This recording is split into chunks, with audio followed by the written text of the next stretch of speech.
La première chose que tu fais en te régénérant en planète, c'est d'attirer des astéroïdes pour te percuter. Car tu découvres que tu es en fait une étoile S. Sans vie, sans océan, même pas d'atmosphère. Il n'y a que d'innombrables cratères de météorites, grands et petits. Ton corps est capturé par une énorme planète gazeuse. Verrouillée par ses 11. Tu tournes sans relâche autour de la planète mère. Au loin, il y a une étoile rouge brûlant intensément. Cela te fait réaliser que ce n'est pas du tout le système solaire. Après avoir observé toi-même, tu es comme une planète rocheuse ordinaire, avec un noyau et une structure géologique. Mais la couche rocheuse à la surface bloque toute activité volcanique. L'activité est trop calme. Ce qui fait que tu n'as absolument aucune chance de générer de la vie. Pour créer la vie, tu te souviens des connaissances de ta vie précédente sur Terre. Des scientifiques ont un jour émis l'hypothèse que la vie sur Terre pourrait être née de l'impact d'astéroïdes contenant des blocs de glace. C'est pourquoi tu déclenches ta perception. Et tu fais de ton mieux pour détecter les corps célestes autour de toi. Finalement, après avoir orbité autour de la planète mère plusieurs fois, tu découvres 2 astéroïdes. Leur taille est à peu près équivalente à la tienne. Cependant, dès ton arrivée, tu t'aperçois que tu ne peux absolument pas rivaliser avec la planète mère. Les 2 astéroïdes sont très éloignés et sont rapidement capturés par la planète gazeuse. Ils entrent bientôt dans la limite de roche de la planète mère et s'écrasent sur sa surface. Ensuite, une explosion violente se produit. Tu observes une zone d'explosion plus large que ton propre diamètre. Avec effroi, ce sentiment de perte se transforme rapidement en soulagement. Tu comprends aussi que même si d'autres astéroïdes passent, ils seront sûrement capturés par la gigantesque gravité de cette planète gazeuse. Cela ne pourra jamais te concerner. Cependant, pas longtemps après, quelques météorites attirés par la gravité de la planète gazeuse se retrouvent soudainement et facilement en collision avec la surface de ton corps. La météorite a soulevé des blocs suffisamment grands pour obscurcir le ciel, et la poussière a réussi à s'installer sur ta surface, laissant plusieurs immenses cratères circulaires. Tu vérifies. La nouvelle cicatrice laissée est une découverte plutôt chanceuse. C'est quelques météorites. C'est vraiment ce type légendaire avec des morceaux de glace. Regardant avec excitation la température de l'étoile, faisant lentement fondre ses pics de glace, sentant son cœur de planète presque s'emballer. Une nouvelle vie est peut-être sur le point de naître sur ta planète. Cependant, cette eau s'évapore continuellement sous l'illumination de l'étoile, diminuée progressivement. Et finalement, elle se disperse dans le vide de l'univers. L'étincelle de la vie se disperse si facilement. Tu t'efforces de penser. Où est-ce que cela a mal tourné? C'est l'atmosphère. Sans elle, l'humidité ne peut sûrement pas être retenue. En repensant soigneusement aux connaissances enseignées par mon professeur au lycée, au début de la naissance de la Terre, les mouvements de la croûte terrestre étaient extrêmement actifs. Une grande quantité d'éruptions volcaniques, et ces gaz qui s'échappent, constituent l'atmosphère primitive. C'est vrai en théorie. Mais tu es maintenant une étoile rocheuse froide. La croûte s'est déjà stabilisée. Tes préoccupations tournent autour de la planète mère depuis plusieurs orbites. Si seulement tu pouvais contrôler ton propre corps. En pensant à cela, tu ressens soudainement sur ta sphère. Un tremblement violent commence. Ensuite, plusieurs fissures apparaissent à divers endroits. Une grande quantité de magma jaillit de là avec frénésie. Gosen est déconcerté. Quelle est cette situation? J'ai dit l'éruption et ça a vraiment érupté. Le volcan en éruption semble ne pas avoir l'intention de s'arrêter. Une grande quantité de poussière et de gaz est propulsée dans les airs. Ce n'est pas possible, une coïncidence? Alors je dis, éruption partout. Pouvons-nous vraiment avoir une éruption mondiale? À ce moment-là, un tremblement encore plus fort commence. La sphère est crevée par une multitude de fissures. De nouvelles éruptions plus nombreuses et plus violentes ont également commencé.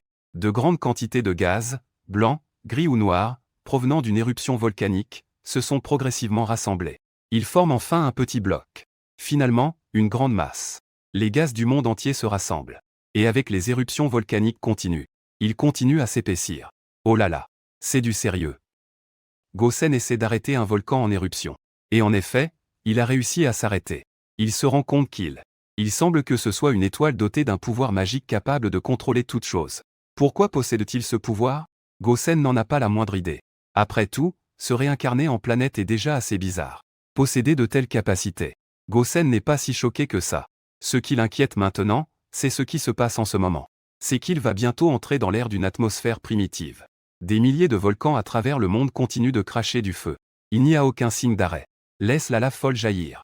Cela a considérablement augmenté la surface de la sphère de Gosen, ce qui l'a rendu un peu plus grand qu'auparavant.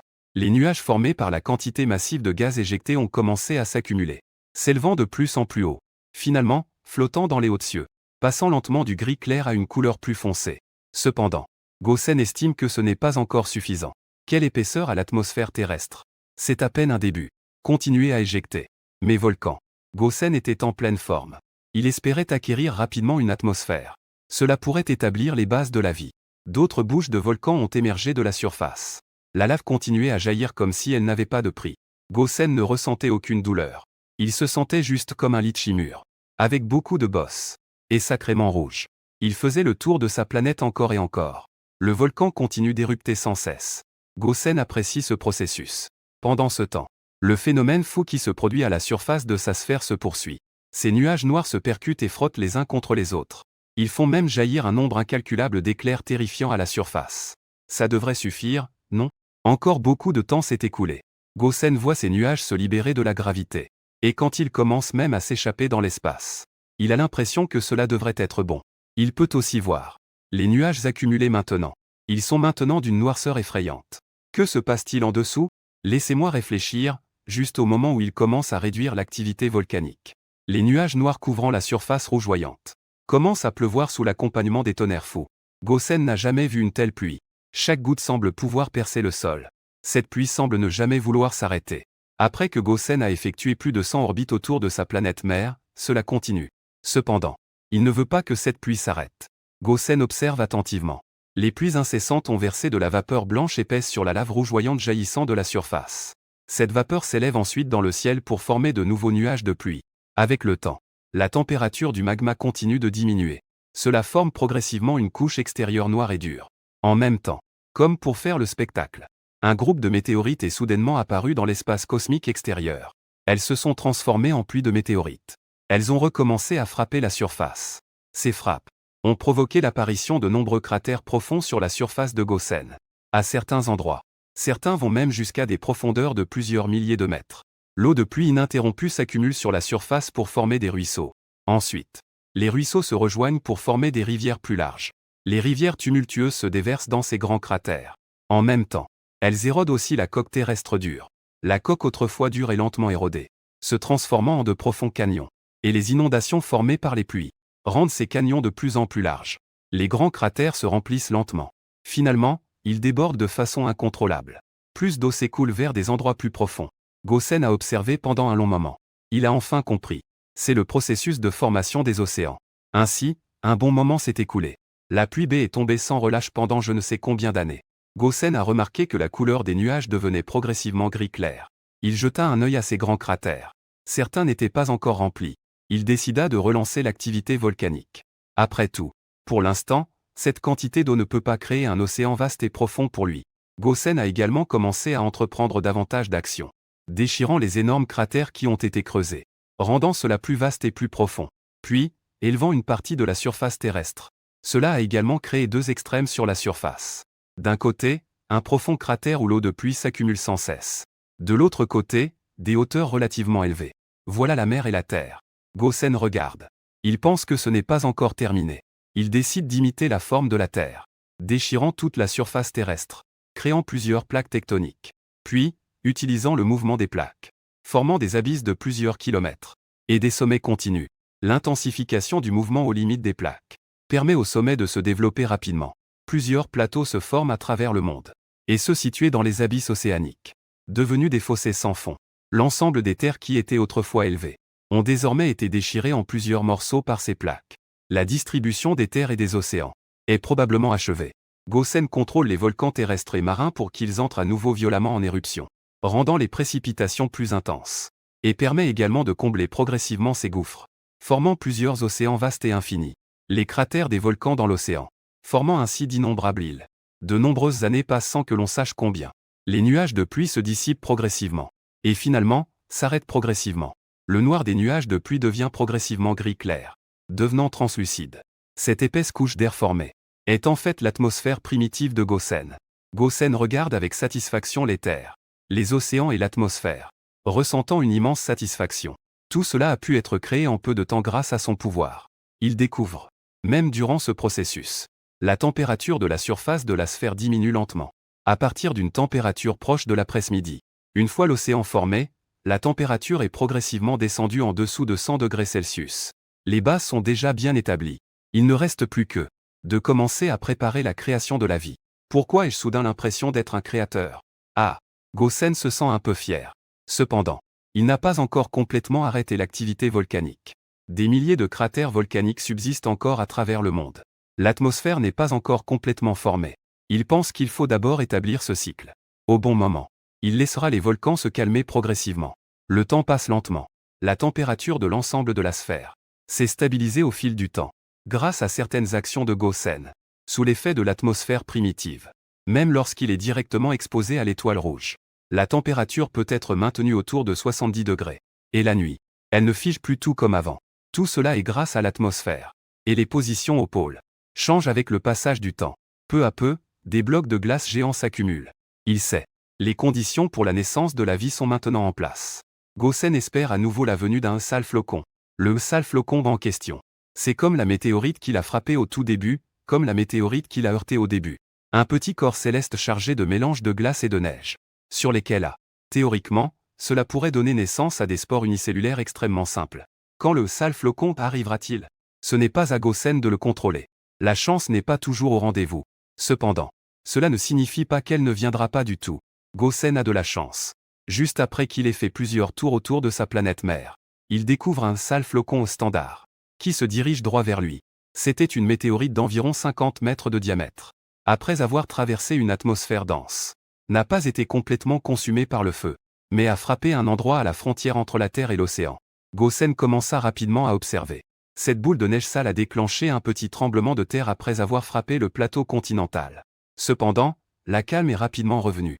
Il espérait beaucoup qu'il y aurait vraiment des spores à l'intérieur, qui pourraient progressivement donner naissance à la vie. Gosen était plein d'espoir. Il a fait le tour de sa planète encore et encore. Son système visuel était comme un microscope puissant. Il pouvait voir des choses extrêmement petites. De temps en temps, il allait là-bas pour chercher des indices.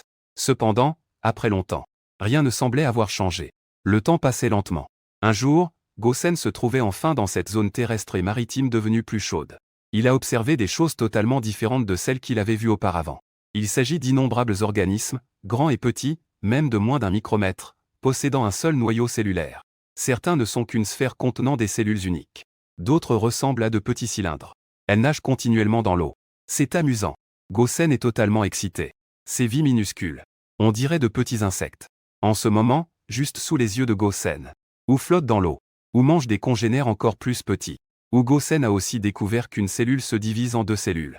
Dans l'océan, des organismes unicellulaires semi-transparents de couleur vert clair extrêmement petits apparaissent. Ils se regroupent pour former des petits points verts, qui flottent ici et là dans les eaux peu profondes. On dirait de très petites algues. Les unicellulaires actifs précédents se nourrissent d'eux. Il semble que ce n'est pas comme je l'imaginais. Gosen pense. Ces petites choses ressemblent à des moutons mangeant des saies. L'évolution des organismes unicellulaires. Il semble que ce ne soit pas aussi rapide qu'imaginé. Gosen tourne autour de sa planète mère, encore et encore. On dirait que ces petites choses n'ont pas beaucoup changé. Non seulement l'évolution n'a pas eu lieu, même la répartition n'est restée que là où la météorite avait frappé au départ. Tant le développement que l'évolution ont été un peu trop lents. Dois-je intervenir? Après réflexion, il a décidé d'intervenir sur ces petites vies. Sinon, il ne sait pas combien de temps cela prendrait. Gosen utilise ses capacités pour transporter des dizaines de gouttes d'eau contenant d'innombrables formes de vie vers les zones côtières d'environnements similaires. C'est aussi la solution la plus sûre. Si les organismes de cet endroit venaient à disparaître, par malheur, au moins, il y aurait quelques sauvegardes. Gosen a répété cela de nombreuses fois. Il ne voulait pas en arriver là. Il n'avait vraiment pas réalisé que sa taille n'était pas si petite que ça. Même les océans sont immenses sans frontières. Je ne vais pas être plus grand que la Terre, n'est-ce pas? Emma est trop fatiguée. Après que Gosen ait effectué des milliers de sauvegardes, il a poussé un soupir. Il est tombé dans un sommeil semblable à un sommeil profond. Gosen pense que le temps qu'il a passé en sommeil ne devrait pas être trop long. Mais en se réveillant pour observer ces petites vies, il a découvert que ces organismes unicellulaires simples avaient soudainement subi des changements considérables. Ceux qui n'étaient auparavant que de simples formes et caractéristiques sont désormais d'une diversité incroyable. La taille de presque tous a presque connu une croissance radicale. Si auparavant ils mesuraient moins d'1 micron, maintenant, ils sont tous d'une taille d'environ plusieurs dizaines de microns.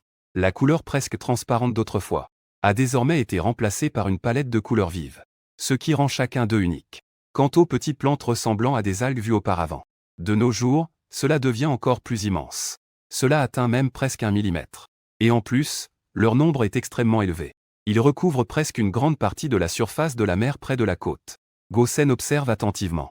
Il a découvert que ces petits organismes unicellulaires actifs semblaient être divisés en deux camps principaux.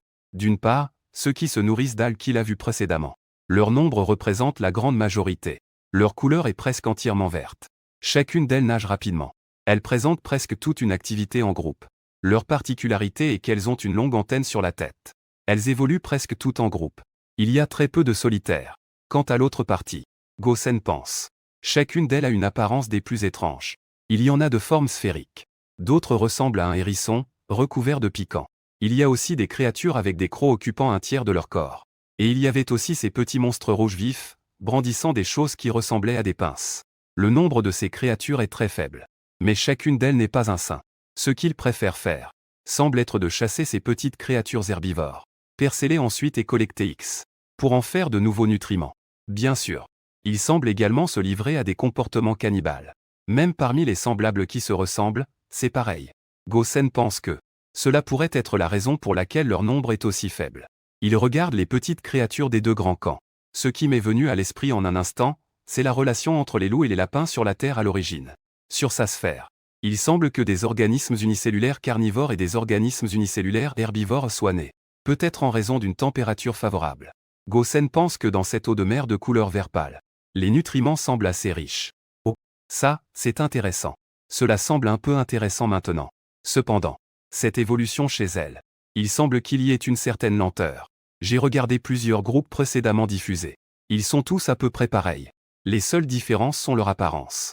Gosen les observe en tant qu'observateur. Après un certain temps, je commence à trouver cela un peu ennuyeux. Les organismes unicellulaires semblent n'avoir qu'une seule méthode de reproduction, la division continue. La vitesse est effectivement très rapide. Mais il a regardé longtemps. Il n'a pas non plus remarqué de changement chez ces créatures. S'il pouvait contrôler ces petites créatures, peut-être pourrait-il les amener à changer un peu. En pensant cela, Gosen. Soudain, il a remarqué une petite créature qui mange des algues, très près de lui. Il a soudainement cessé de manger. Ses tentacules qui bougeaient frénétiquement se sont même arrêtés instantanément. Mort. Gosen se mit à se demander pourquoi. Il allait très bien tout à l'heure. Juste à ce moment, un petit être avec un appendice en forme de pince qui se trouve assez près. Instantanément, il l'a découpé en deux avec son organe buccal. Juste après, il l'a complètement aspiré à l'intérieur de son corps. Ah, ne serait-ce pas qu'il est immobilisé parce que je le contrôle? Ai-je vraiment la capacité de contrôler les organismes? C'est impossible, pensa Gosen. Avec une attitude de plaisanterie. Il voulut essayer de contrôler ce petit être avec l'appendice en forme de pince. Cependant, à sa grande surprise, il a également arrêté toute activité instantanément. Cette fois, c'était au tour de Gosen d'être perplexe. C'est vraiment impossible.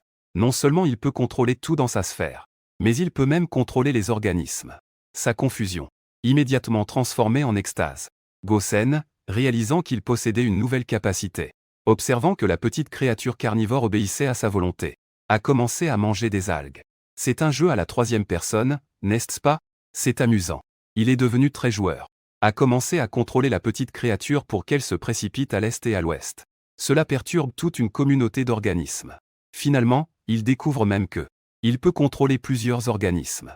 Au maximum, il peut contrôler jusqu'à des milliers en même temps. Après avoir joué comme ça un moment, Gosen replonge dans ses pensées. Si je peux les contrôler, puis accélérer le processus d'évolution, ne serait-ce pas une méthode?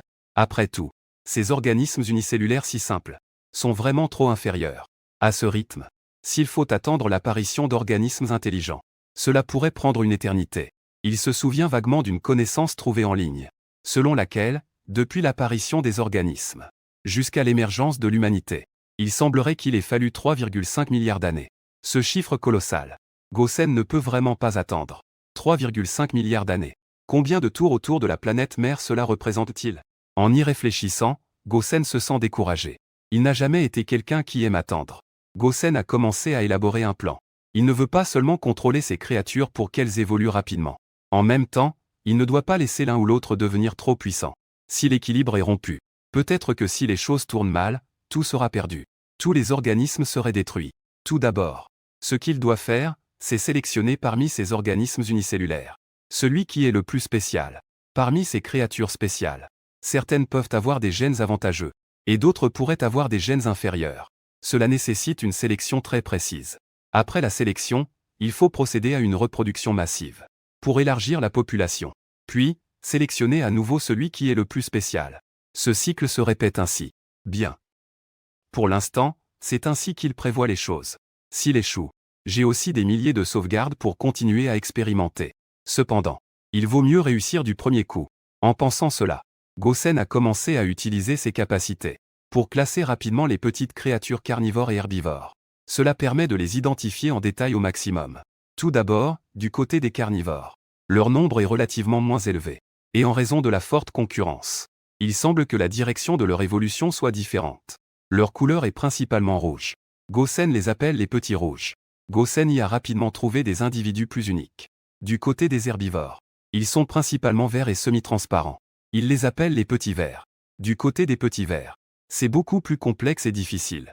Leur nombre est tellement énorme. Et leur apparence est pratiquement similaire. Trouver des différences demande vraiment beaucoup d'efforts.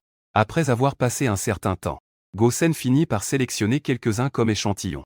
Ensuite, ce qu'il doit faire, c'est de contrôler ces créatures, en emportant pas mal de plantes aquatiques. Les faire migrer collectivement vers une autre zone d'eau propre. Le travail de migration se déroule extrêmement bien. Gosen utilise ses capacités pour transformer leur zone d'eau en une sphère, flottant dans les airs. Le transport a commencé. Cela a également permis à ces petits gars de n'avoir aucun sacrifice. Ils ont atteint leur destination avec succès. Voilà. Alors, commençons l'expérience. Tout d'abord, laissons d'abord ces gars commencer à manger. Il a également emmené de nombreux petits vers ordinaires comme nourriture pour ces petits rouges. Sinon, il ne serait pas bon de les laisser manger ces petits vers spéciaux. Du côté des petits vers, Gosen a bien sûr préparé une quantité considérable d'algues.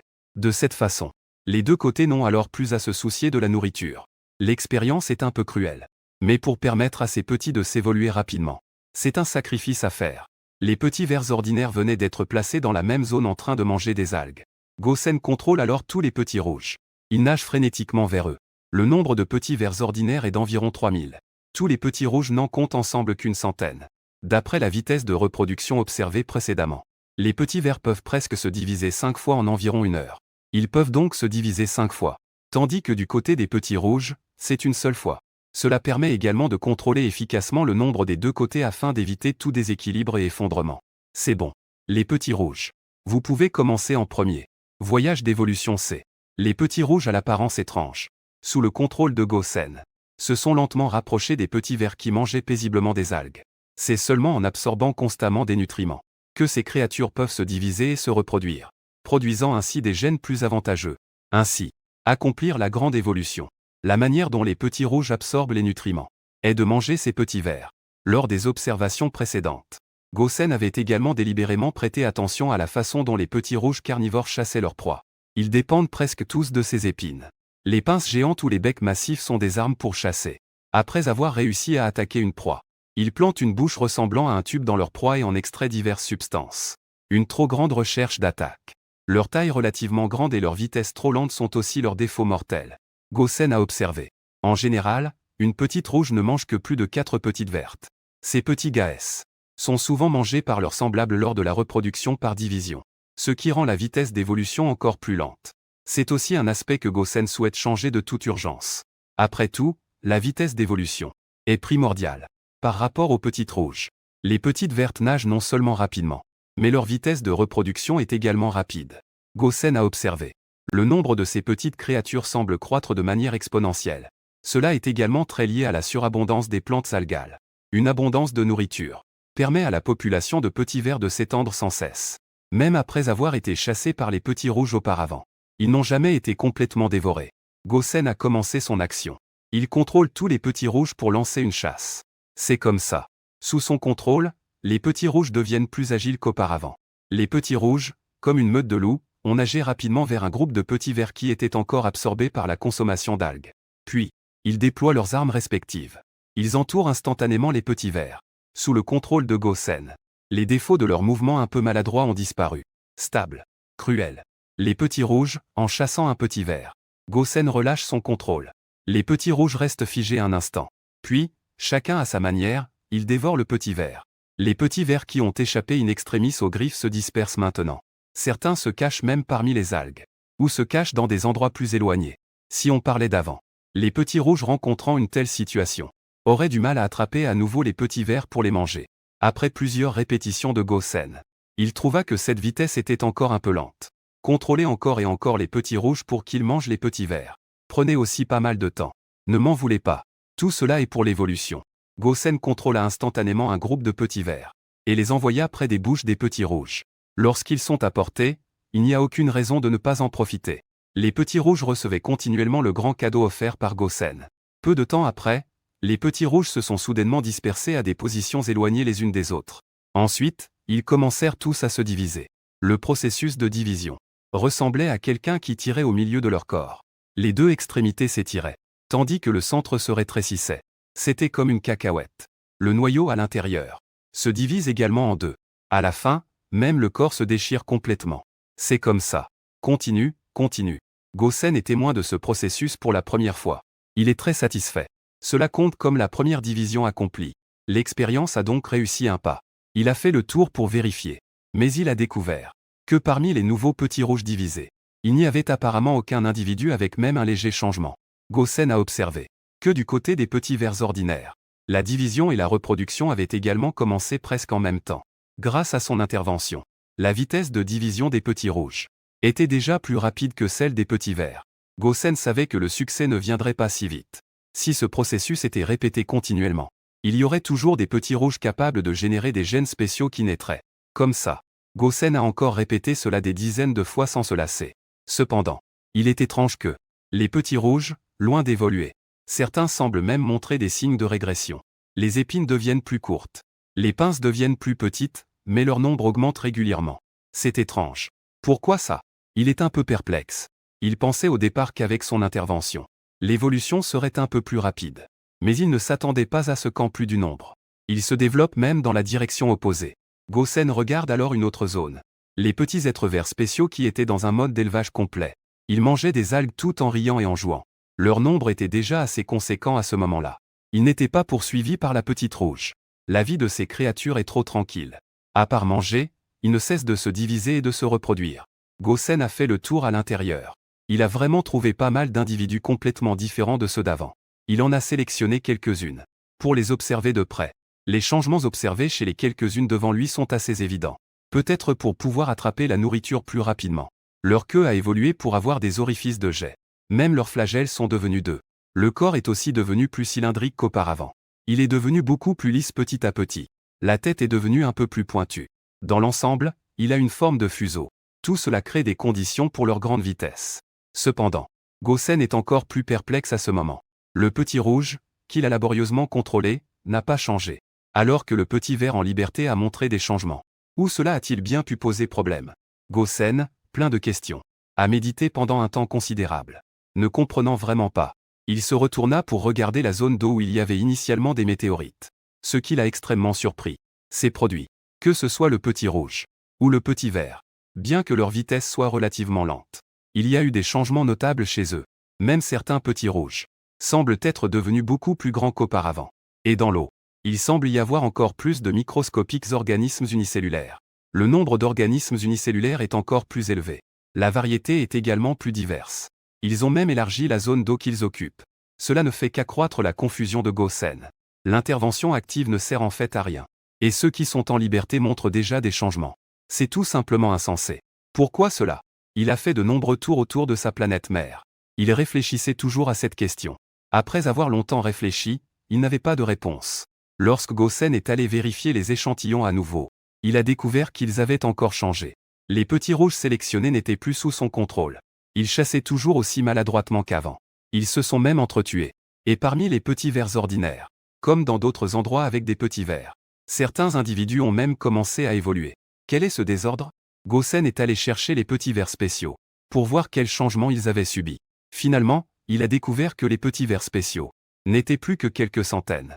Peu importe comment il cherchait dans cette zone aquatique. Il ne pouvait en trouver que très peu. Où sont-ils tous passés? Il devait en avoir au moins 10 000 au départ. Au début, il pensait avoir mal situé l'endroit. Mais il avait fouillé toute la région environnante. Je n'ai pas pu en trouver davantage. Gosen, un peu déprimé, a commencé à réfléchir. Il se souvint soudain d'une histoire. Dans une réserve faunique d'un certain pays, il y a un groupe de cerfs et un groupe de loups. Les gens avaient exterminé les loups pour protéger les cerfs. En conséquence, Le troupeau de cerfs a également commencé à décliner. Plus tard, les loups ont été réintroduits. Le troupeau de cerfs a alors commencé à prospérer. La situation de ce petit ver particulier n'est-elle pas équivalente à celle du troupeau de cerfs?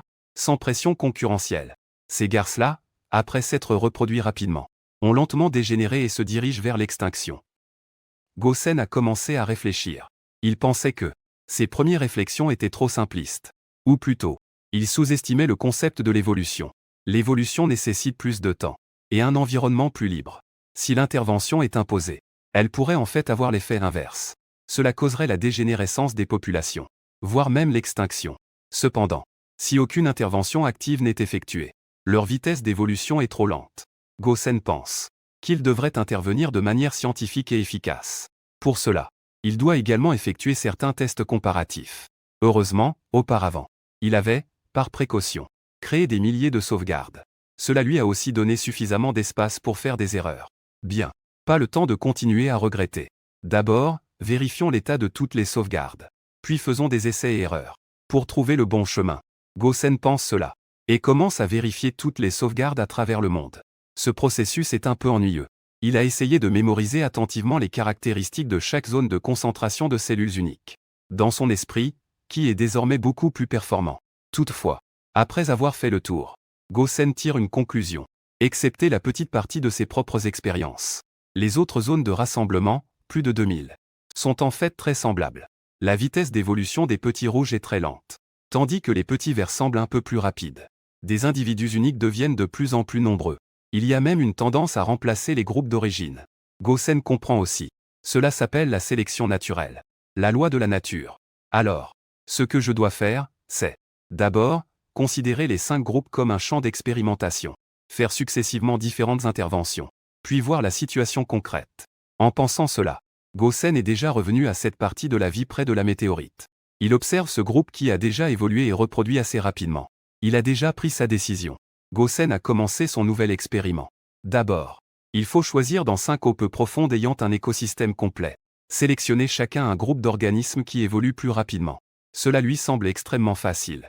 Bientôt, 5 gouttelettes d'eau riche en vie ont été extraites de diverses eaux peu profondes, et placées dans 5 environnements presque identiques, et interconnectés par des zones d'eau pas trop proches les unes des autres. Ainsi, la première étape est donc réussie. Gosen garde son calme. Elle n'est pas intervenue immédiatement dans l'écosystème des petits. Il veut que ces petits organismes s'adaptent à leur nouvel environnement, contrairement à la fois précédente. Il n'a pas complètement séparé le petit rouge spécial et le petit vert spécial. Au lieu de cela, il les a mélangés ensemble. Comme à l'origine. Ces petits gars ne semblent pas se rendre compte que leur environnement est différent. Ils continuent à effectuer tous les comportements qu'ils avaient à l'origine. Se nourrir et se diviser. Pendant ce temps, les algues qui ont suivi les petits vers ont maintenant commencé à envahir cette zone aquatique. Gosen pense. Ces algues devraient être l'ancêtre commun de ces plantes qui occuperont la terre et l'océan à l'avenir. Sous l'effet de la température et de la lumière du soleil, ces algues semblent pousser très rapidement. Même si la population des petits vers est énorme. Se divisant rapidement. Elles ne peuvent pas suivre le rythme de leur prolifération constante. Voilà. Commençons la prochaine étape. Après un certain temps, Gosen attend qu'il s'adapte à l'environnement. Il a commencé la deuxième action. 5 groupes. Il faut 5 méthodes d'intervention différentes. La zone 1 est une intervention complète sur une partie des petits rouges. Les laisser se concentrer uniquement sur la nourriture et la division. Ne plus s'attaquer les uns aux autres. La zone 2 est une intervention complète sur une partie des petits vers. Accélérer leur vitesse de nourriture et de division. Réduire le temps qu'ils passent à faire autre chose. La zone 3 consiste à réduire l'espace environnemental de survie entre tous les petits rouges et tous les petits verts. La zone 4 agrandit l'espace entre eux. La zone 5 nécessite une gestion fine. Gosen doit intervenir des deux côtés. Cependant, ce n'est pas une intervention complète comme lors de l'échec initial. Mais il choisit une de chaque côté. Pour se nourrir et se diviser selon ses propres idées. Voir si cela peut avoir un impact sur les autres. Parmi les 5 méthodes, les zones 3 et 4 ne nécessitent pas beaucoup d'efforts. Gosen doit simplement contrôler leur zone d'activité. En ce qui concerne les 3 restants, Gosen pense que la zone 5 nécessite le plus d'énergie. Il regarde d'abord la zone 1. Cette zone est presque identique aux expériences précédentes. Cependant, il décide d'augmenter la vitesse cette fois. Gosen contrôle directement une partie des petits rouges. Comme s'il contrôlait des centaines de loups affamés. Se dirigeant droit vers les algues où les petits vers sont rassemblés. Rapidement. Les petits rouges contrôlés par Gosen ont attrapé les petits vers et les ont mangés goulûment. Et ces petits vers semblent ne pas avoir encore totalement réagi. Une partie d'entre eux semble encore en train de grignoter les algues.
Une partie de S était encore en train de grignoter des algues. Après avoir répété cela plusieurs fois, Petit Rouge a commencé à se diviser. Regardant les autres petits rouges restants, ils essayaient encore maladroitement d'attraper Petit Vert. Même en attendant que Petit Rouge contrôlé se divise une seconde fois. Certains d'entre eux n'avaient même pas réussi à se diviser une seule fois. Gosen a terminé un tour d'expérience dans la zone 1. Il se tourna vers la zone 2. Dans la zone 2, il devait contrôler une partie de Petit Vert. Cependant, il eut une nouvelle idée à ce moment-là. Il prit les petits verts sélectionnés et les plaça très près des petits rouges. Puis il attendit que ses chasseurs lancent leur attaque. Quand Petit Rouge vit que la nourriture venait à eux, ils se précipitèrent instinctivement. Gosen contrôla immédiatement Petit Vert pour qu'il s'éloigne rapidement. Les petits rouges qui avaient raté leur coup semblaient un peu confus. Ils restèrent tous immobiles à cet endroit. Gosen contrôla de nouveau Petit Vert pour qu'il se balance devant eux. Petit Rouge a encore raté sa cible. Après plusieurs répétitions, ces petits rouges sont allés attaquer les petits verts, beaucoup plus faciles à attraper, qui se trouvaient plus loin. Gosen semblait pensif. Cela l'a un peu surpris. Auparavant, il avait pensé que les petits rouges continueraient à attaquer les petits verts plus proches d'eux.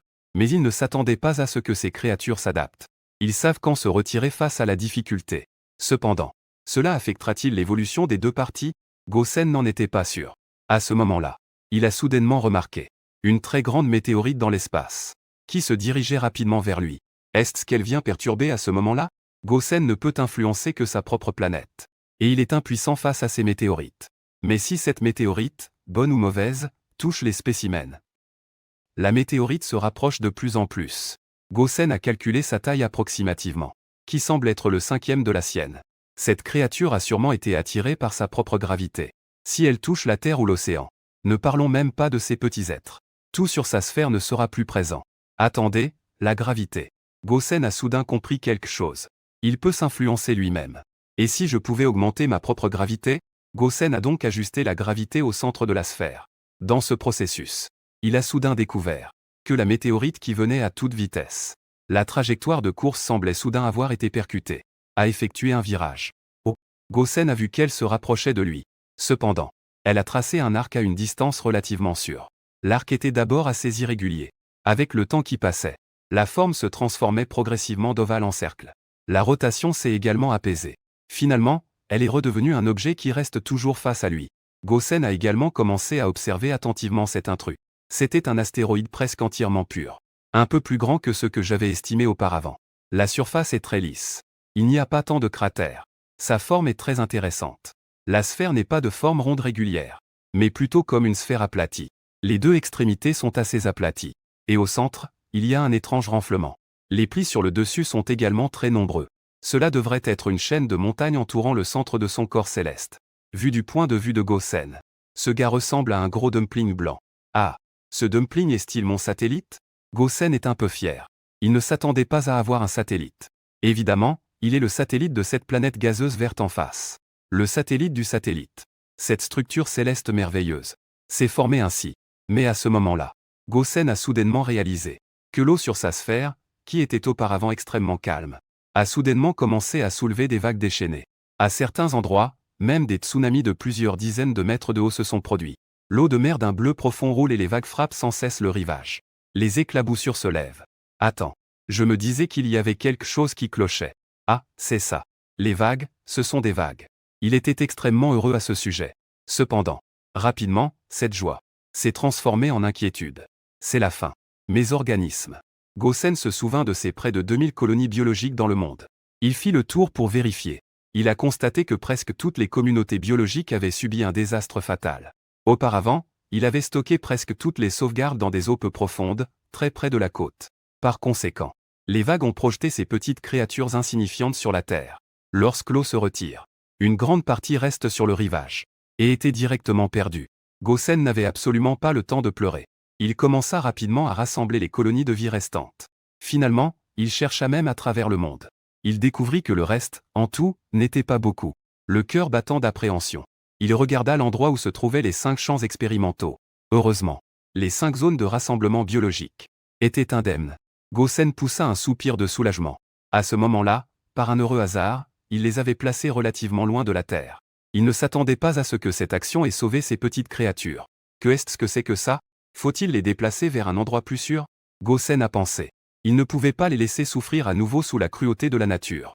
Des événements imprévus pouvaient facilement conduire à l'extinction de ces êtres fragiles. Il décida de créer un environnement plus sûr. Après avoir réfléchi, il décida d'établir un lac salin, connecté à l'océan mais à une certaine distance. Il serait situé dans une zone sûre, à l'abri des vagues. Il passa à l'action dès qu'il y pensa. Gosen comprenait bien qu'autrefois sur Terre, des choses comme les tsunamis pouvaient parfois survenir pour diverses raisons. S'il arrivait que cela concerne ces petites créatures, tout ce qui avait été fait auparavant était vain. Il a cherché un moment. Finalement, il a déterminé l'emplacement. C'était un cratère situé non loin de cet océan. Le diamètre du cratère était d'environ 10 km. Et la distance jusqu'à l'océan n'était que d'environ 5 km. Gosen n'a pas maladroitement versé l'eau salée de l'océan petit à petit. Au lieu de cela, il a décidé d'ouvrir un canal entre le cratère et l'océan. Cela n'était même pas un défi pour Gosen. Il a facilement séparé la Terre en une fissure de plusieurs dizaines de mètres de large, et a créé une pente. L'eau de mer déferlante a également suivi cette fissure et s'est déversée dans le cratère. L'eau de mer affluait de plus en plus.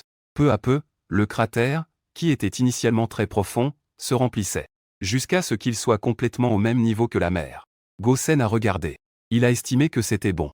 Il a enveloppé les petites créatures des 5 zones expérimentales avec de l'eau de mer, et les a transportées avec succès vers leur nouveau foyer. Les restes. Gosen voulait au départ tout empaqueter et les mettre dans le lac. Cependant, il a réfléchi à nouveau. Finalement, il a abandonné cette idée. Il n'a transporté qu'un dixième de la quantité dans le lac, et les a placés à une certaine distance de la zone d'expérimentation. Les restes devaient ressentir la cruauté de la nature. Gosen ne pouvait pas se permettre de s'occuper de tant de choses à la fois. Après tout, même s'il était devenu une sorte de planète presque omnipotente, les choses qu'il pouvait faire restaient très limitées. Il devait consacrer son énergie limitée à la protection de ces petites créatures bien préservées. L'expérience devait se poursuivre. Après avoir subi tant de pertes, il devait recommencer. Le processus d'observation expérimentale de Gosen a été interrompu par ce qui est maintenant devenu une petite planète satellite. Cela avait été reporté pendant une période assez longue. Les sujets d'expérimentation actuels. Que sont-ils devenus maintenant? Il a d'abord regardé la zone 1. Il s'est écoulé beaucoup de temps depuis la fin d'un cycle d'expérimentation. Quelles ont été leurs évolutions? Gosen observe attentivement. Il découvrit par surprise que le petit rouge qu'il contrôlait à l'origine avait maintenant une quantité anormalement faible. Et chacun d'eux semblait être malnutri. Leur taille avait considérablement diminué. Et les changements chez les petits vers surprirent énormément Gosen. Leur vitesse était plus de 2 fois plus rapide que lors des premières observations de Gosen. Et leur nombre avait également considérablement augmenté. Il observa que la vitesse de division de ces petits gars semblait incroyablement rapide. Leur taille était aussi beaucoup plus grande qu'au départ. Gosen réfléchit longtemps, mais ne comprenait pas ce qui se passait ici. Il regarda ensuite la zone numéro 2. Ici, que ce soit le petit rouge ou le petit vert, il ne restait étrangement que très peu d'entre eux. C'est étrange. Est-ce que ce sont les vagues précédentes qui ont causé cela? Si c'est le cas, tout aurait dû être emporté. Gosen, perplexe, regarda à nouveau les 3 zones restantes. Ces quelques-uns n'avaient pas eu le temps d'intervenir en raison de l'événement inattendu de la petite planète grosse boulette. La situation actuelle est complètement identique à celle d'avant. Chaque partie maintient un état équilibré. Gosen a réfléchi longtemps et trouve cela vraiment difficile à comprendre. Après tout, pendant tout ce temps, il n'a pas continué à intervenir. Se pourrait-il qu'il y ait d'autres choses qui perturbent à l'intérieur? Gosen a décidé de recommencer les expériences. Cette fois, il n'y a pas eu de grands changements dans les zones 3 et 4. Que ce soit en élargissant ou en réduisant leur gamme de survie. Il n'y a finalement que la différence de quantité. Gosen a décidé de créer cette fois 3 zones expérimentales. Il veut vraiment voir ce qui s'est passé dans les zones 1 et 2. Cependant, cette fois, il ne va pas s'y attaquer un par un, mais va changer de méthode. Auparavant, il avait également remarqué qu'il pouvait contrôler plusieurs organismes unicellulaires. Que se passerait-il s'il contrôlait 3 zones en même temps? La réponse est bien sûr affirmative. Il peut contrôler ces simultanément. Cela demande juste un peu plus d'effort, et cela rendra aussi cette expérience plus scientifique. En contrôlant ces simultanément, cela peut aussi accélérer la vitesse d'évolution, à condition de son intervention. Si cela peut vraiment les faire évoluer. Gosen regarde la zone 1. Il a contrôlé un groupe de petits rouges. Le petit vert de la zone 2 est également contrôlé, comme auparavant. Et la zone 3. Il n'a pas encore effectué d'expérience là-bas. Cette fois, il va d'abord tester la tentative X. Gosen se concentre sur la zone 3. C'est-à-dire contrôler chacun un petit rouge et un petit vert. Voir leurs actions. S'il y aura une influence sur les deux parties. Le petit rouge qu'il contrôle est une créature qui ressemble beaucoup à un hérisson. Ses épines sont très dissuasives. Pour que ce soit facile à retenir, Gosen l'a nommé petit épineux. Et une autre chose. Gosen a également remarqué que ce petit rouge, en raison de ses épines de défense presque invincibles, est moins susceptible d'être mangé par d'autres petits rouges. C'est aussi un avantage. Pour éviter que ce genre de choses n'arrive où il se ferait tuer par d'autres petits rouges s'il ne faisait pas attention. Il a immédiatement contrôlé le petit poil pointu pour qu'il chasse les petits vers comme un troupeau de moutons. Rapidement, cela a dispersé ceux qui entouraient les algues. Bien sûr. À part le petit ver qu'il contrôle lui-même. Le petit ver qu'il contrôle. C'est une créature super rapide avec 2 flagelles. Il appelle cette créature Afet. Le rôle d'Afet est de semer le trouble dans la colonie de petits rouges. X attire leur attention. Puis, avec une vitesse agile, s'échapper rapidement. Bientôt, le rouge et le vert ont complètement bouleversé cette petite zone. Les 2 petites créatures remplissent chacune leur rôle sous le contrôle de Gosen. Ils exploitent pleinement leur esprit perturbateur. Au début, cela a plongé les 2 camps dans la confusion. D'un côté, les petits rouges courent autour d'Afet. D'un côté, le petit poil pointu chassant d'innombrables petits vers. Bientôt, la zone 3 est totalement devenue chaotique. Cependant, ce chaos n'a duré qu'un moment. La situation est à nouveau tombée dans celle des zones 1 et 2. Ces petits rouges ont abandonné la poursuite de Afet. Ils se sont tournés vers d'autres petits vers. Et les petits vers qui ont échappé aux griffes de petits épineux ont aussi commencé à se nourrir follement et à se diviser frénétiquement. C'est pratiquement une version intégrée des zones 1 et 2. Gosen a levé les yeux et a remarqué. Les zones 1 et 2 ont également été presque simultanément touchées. C'était devenu une situation semblable à celle avant l'arrivée de la météorite. Dans l'ensemble, la situation actuelle de développement semble être totalement sous son contrôle. Quant à la raison pour laquelle cela a fini par devenir petit ver B en zone 1, et la quasi-extinction en zone 2, que s'est-il réellement passé ici? Gosen surveille de près les zones 1 et 2. Il doit découvrir la cause de cette situation. Après tout, quelle situation pourrait survenir en zone 3? Reste également une inconnue. Gosen orbite constamment autour de la planète mère. Le temps passe également dans ce processus, s'écoulant lentement. Il surveille de près les zones numéro 1 et numéro 2. Des changements ont déjà commencé. Dans la zone numéro 1 ici, Gosen s'en rend compte. Les petits rouges commencent à se diviser à cause de leur alimentation frénétique. Cela a entraîné un grand développement de la population. Leur existence menace même les autres petits rouges non contrôlés. Et les petits verts qui ont survécu aux petits rouges féroces qu'ils contrôlaient semblent avoir une forte conscience de la crise. La vitesse de division a considérablement augmenté. Gosen a soigneusement calculé. Même si la vitesse de division des petits rouges est déjà assez rapide, la vitesse de division évoluée de ces petits verts est même 2 fois plus rapide que la division des petits verts survivants. N'est plus aussi variable en taille que précédemment, mais se dirige vers une évolution plus petite. Et une partie commence à se répartir vers des zones plus éloignées. Avec le temps qui s'écoule, les petits rouges ordinaires ont de moins en moins de nourriture, commencent à se dévorer mutuellement, déchirer et ronger leurs semblables. Attaquent en masse les petits rouges contrôlés par Gosen.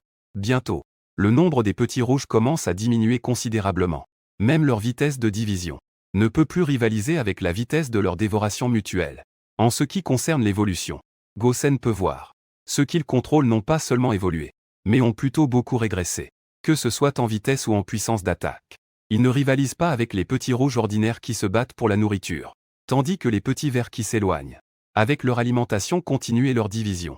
Leur population non seulement a retrouvé son niveau d'origine, s'appuyant même sur les algues qui sont devenues un grand groupe dans cette eau peu profonde.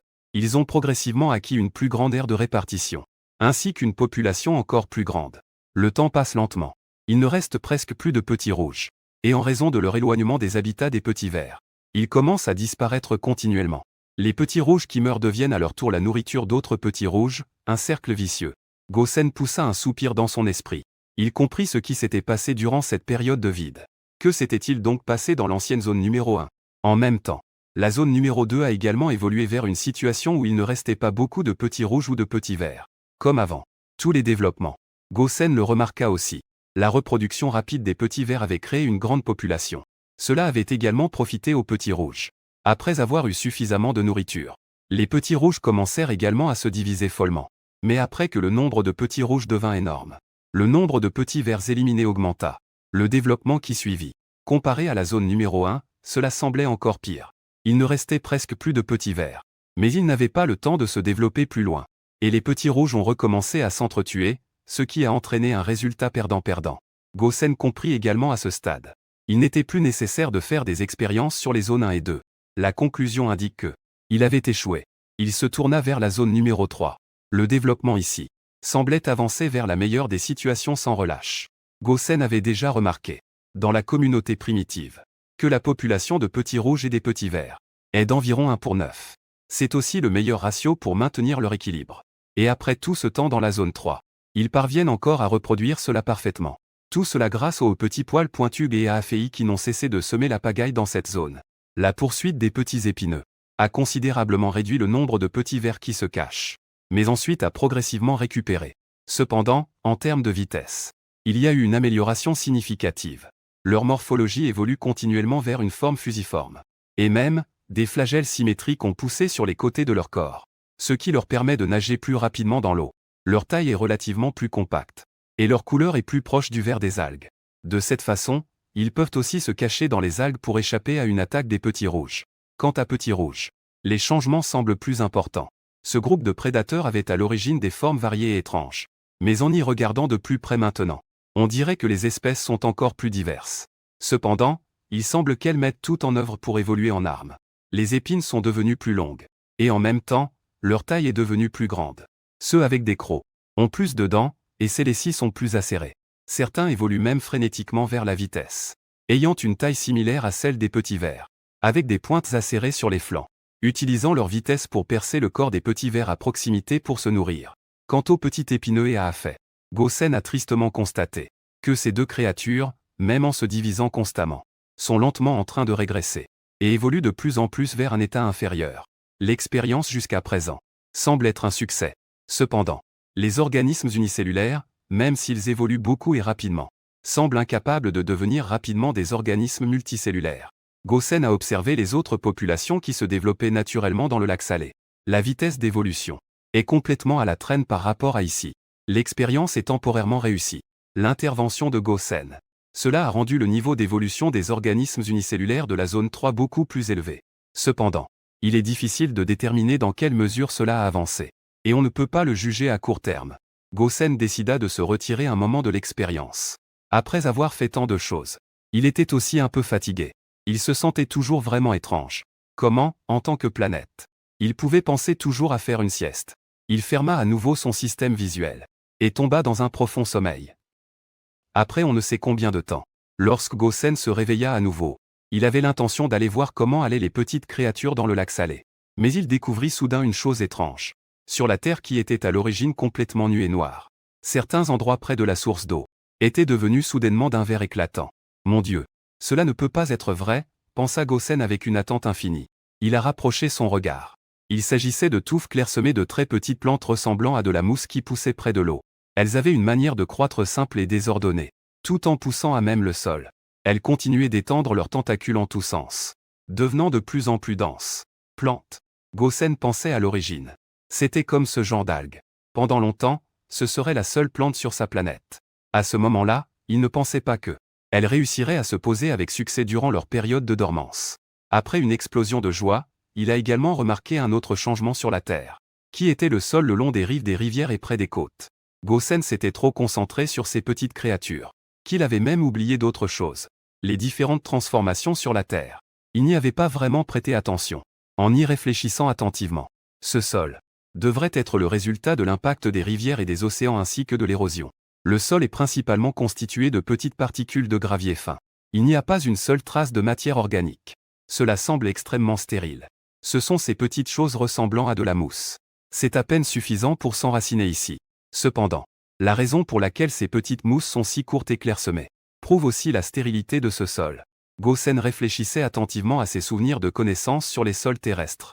Mais il ne se rappelait pas grand-chose. Il se souvenait vaguement que le sol fertile, il est créé par l'altération au fil des ans et l'humus transformé par les plantes. Apparemment, il ne faut vraiment pas être trop pressé pour le moment. Après tout, s'inquiéter ne sert à rien. Il a rassemblé toutes les algues de son globe en une boule. On ne ferait probablement même pas quelques mètres carrés.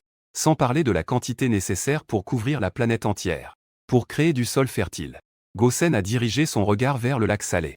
Il devait vérifier comment c'était de ce côté-là. Après tout, c'est là que c'est le plus important. Mais après un simple coup d'œil, il a été choqué par les faits devant lui. Dans le champ expérimental numéro 3, il semblait qu'il y avait de nouveaux organismes. Gosen ne savait pas comment décrire ces créatures merveilleuses de plusieurs millimètres de long devant lui. Étrange, bizarre, synthétique. Ces mots apparaissaient sans cesse dans son esprit, comme un mille-pattes, possédant un corps long et fin. Un grand organisme gris avec des épines sur les côtés. Il était pourchassé par un être beaucoup plus petit, crachant une brume violette en forme de Y. Un être aux longues dents effrayantes le poursuivait, fuyant frénétiquement. Cependant, peu de temps après, une fois de plus, la voie de retraite a été bloquée par quelques petits monstres à l'apparence sphérique et très rapide. Les créatures sphériques faisaient jaillir de leur corps des tubes aigus cachés à l'intérieur. Il a facilement transpercé le corps du monstre mille-pattes. Le monstre aux longues dents qui est arrivé a rapidement mordu le mille-pattes en plusieurs morceaux. Bientôt, plusieurs petites créatures aux apparences variées se sont regroupées autour.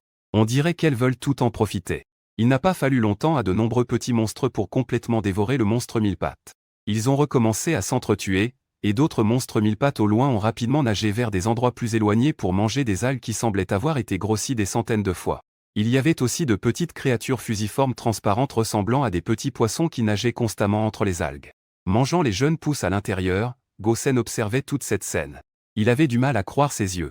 Que est-ce qui se passe ici? Où sont passés petits rouges et petits verts? Que est-ce que j'ai raté pendant que je dormais? Gosen a fouillé tout le lac salé. Il a également vu des organismes unicellulaires comme les petits rouges et les petits verts de l'époque. Cependant, leur nombre n'est pas très élevé. Ils ne vivent pas à leur endroit d'origine. Au lieu de cela, ils ont été chassés au centre du lac par ces petits monstres qui étaient des dizaines de fois plus gros qu'eux. L'habitat des petits monstres s'est également élargi de moins d'1 mètre carré à l'origine. Il s'est même étendu à tout l'espace au bord du lac.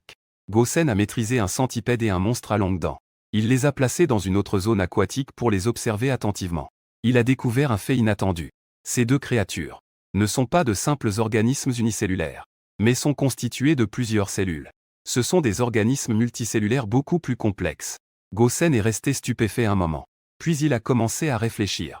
Combien d'années il avait effectivement dormi? Comment le monde avait changé aussi soudainement?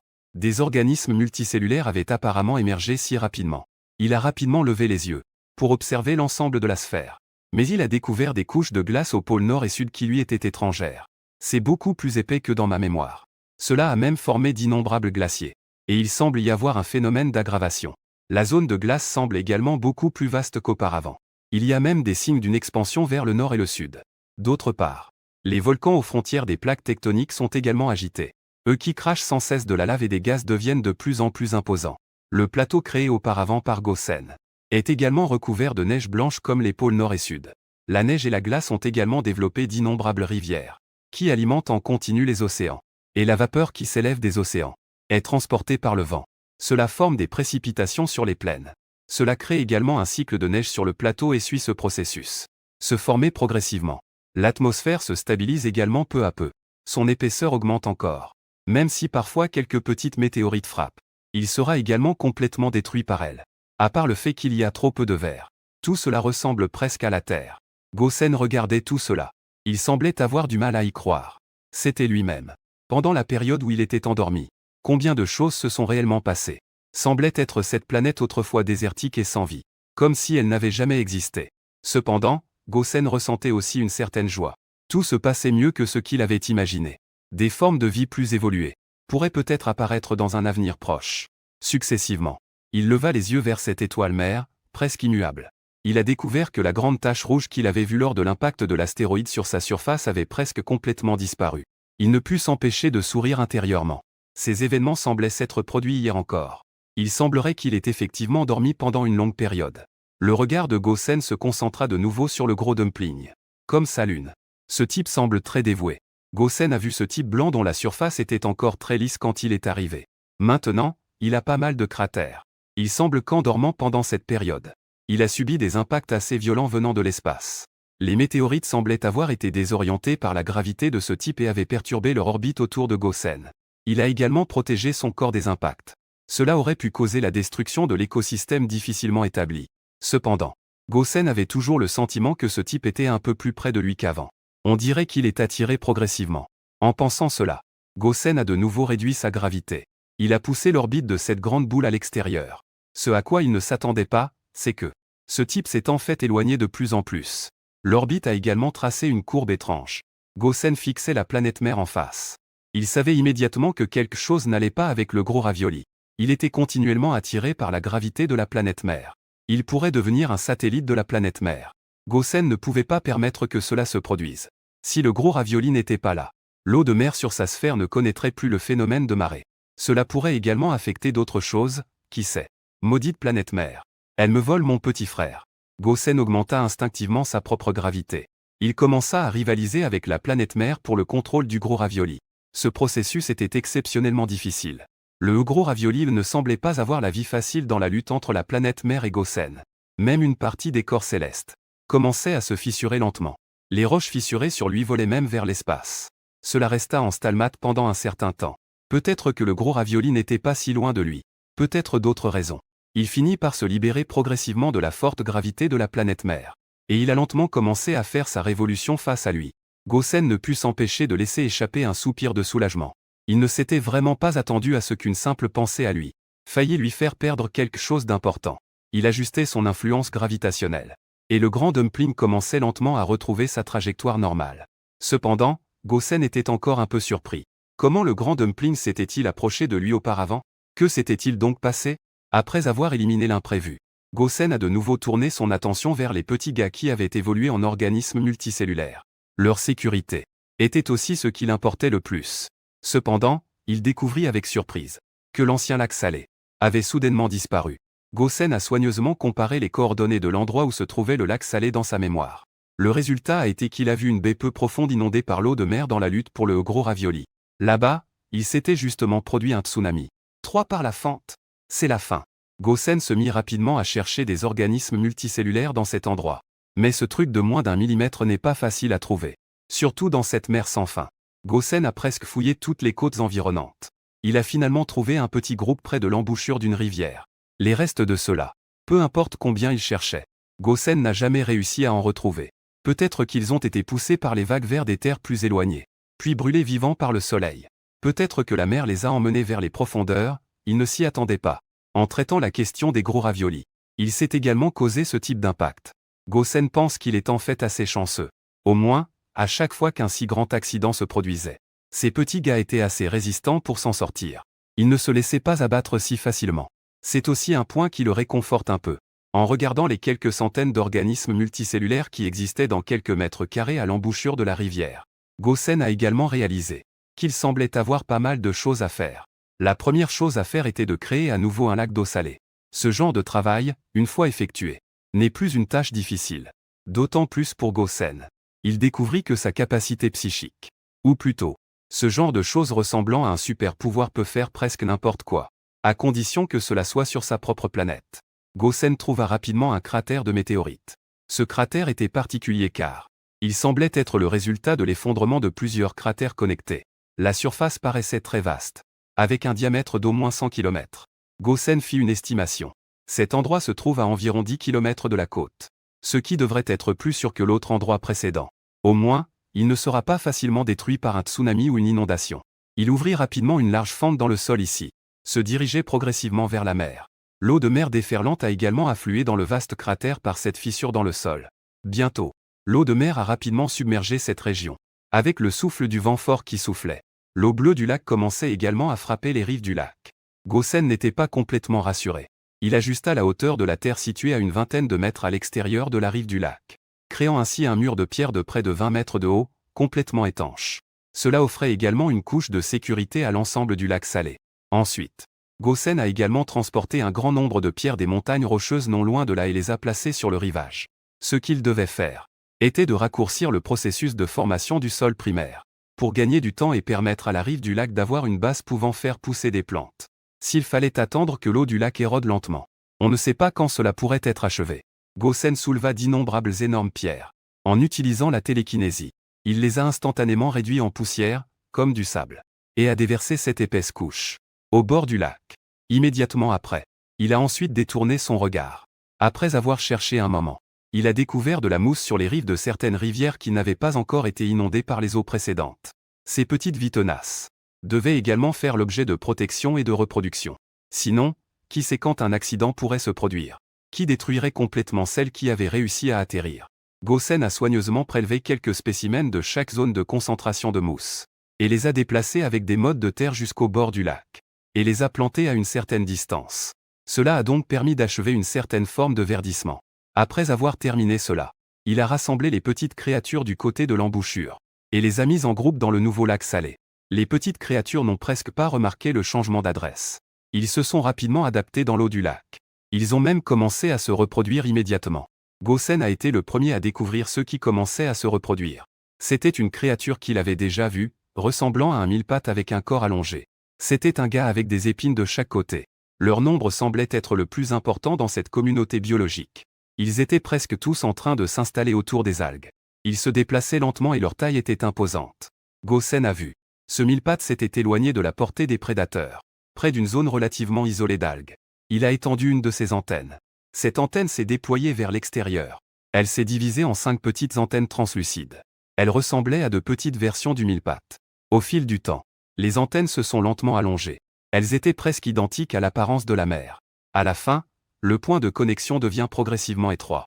Se détachant du corps maternel, il s'est collé sur les algues. Cela ressemble un peu à une reproduction par division. Mais ce n'est pas tout à fait ça.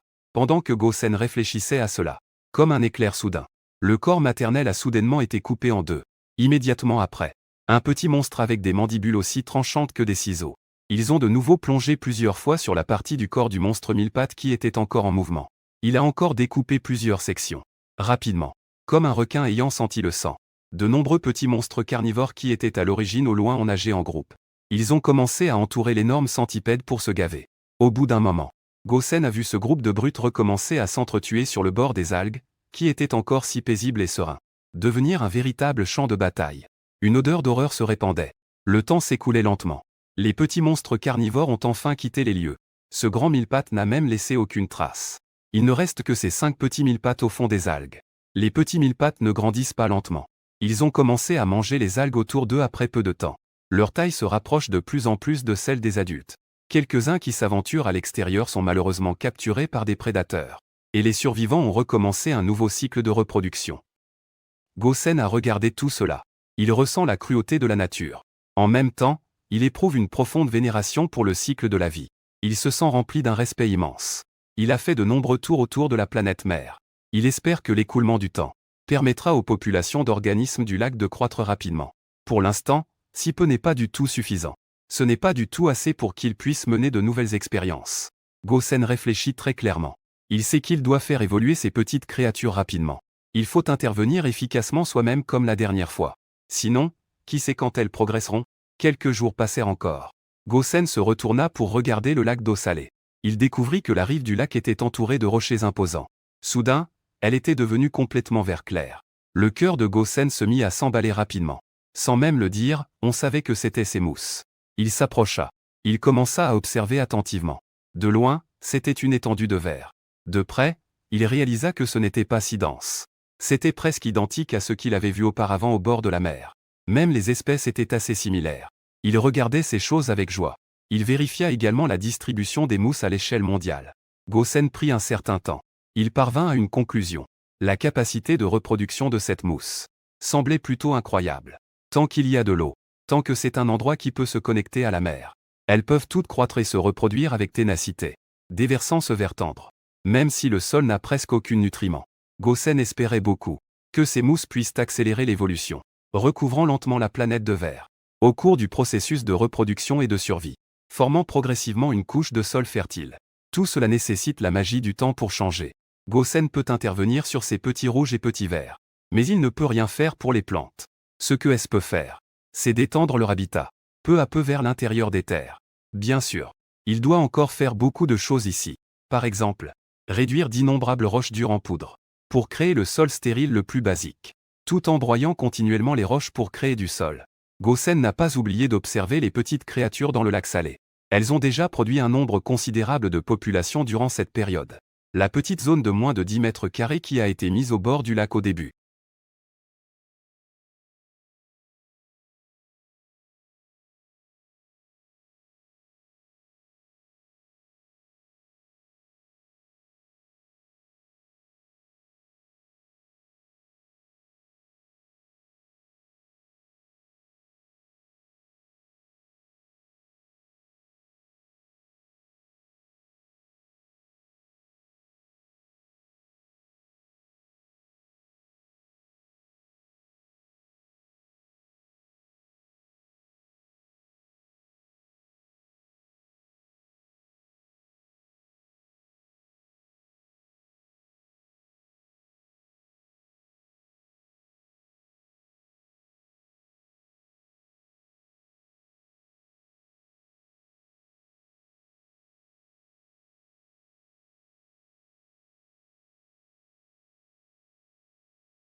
Au départ, ce petit coin de moins de 10 mètres carrés au bord du lac a maintenant grandi pour contrôler près de 100 mètres carrés de territoire, et continue à s'étendre.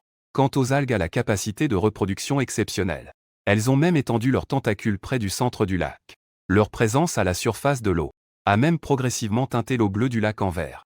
Au fond du lac, près de la rive, ont également poussé quelques plantes aquatiques aussi fines que des épingles, flottant avec les vagues. Gosen a même remarqué qu'il y a aussi une partie de créatures multicellulaires qui s'y installent. Ce qui est un phénomène qui n'existait pas auparavant. Près du centre du lac, Gosen a également découvert un nombre considérable d'organismes unicellulaires nageant constamment. Évolution, tout comme les petits verts et petits rouges d'autrefois. Cependant, les espèces semblent être plus variées. Gosen était ravi de voir que ce petit écosystème semblait se réparer continuellement sous le passage du temps. En croissance continue. Peu à peu, tout le lac salé s'anime. Il a dépensé tant d'énergie. C'est la récompense. Avec un cœur satisfait, Gosen observe attentivement son objectif principal. Ces créatures multicellulaires. Leur nombre est désormais suffisant. Il peut à nouveau commencer ses expériences pour permettre à ces petites créatures de recommencer à accélérer leur processus évolutif. À sa grande surprise, il semble qu'un plus grand nombre d'espèces d'organismes multicellulaires soient apparus dans le lac. Gosen fit le décompte.